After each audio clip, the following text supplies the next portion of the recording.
सहित सिमुलिया और स्वर निर्वाचन मंडली को मध्य एथिरे स्थानित करा जायछि भद्रक संसदीय क्षेत्र मध्य आसुथिबा कारणरू पिला माने गोटिए कथा मु कहबा को चाहूछि ये खेल करिवार उद्देश्य प्रधानमंत्री जी चाहिछन्ति निश्चित भाव में ग्रामांचलरू भारत वर्षर पूरा पल्लीरू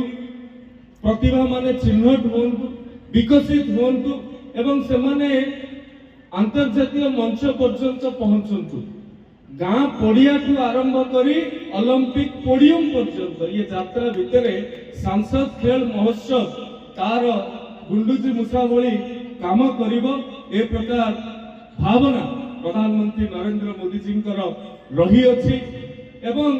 केवल प्रतिभा चिन्हट करबा प्रतिभा को विकसित करबा अंतर्जातीय मंच रे जातीय मंच रे ताहा को उपस्थापित करबा ये सांसद खेल महोत्सव रो अन्यतम उद्देश्य हे पारे किंतु गोटे देश जदि स्पोर्टिंग न होइबो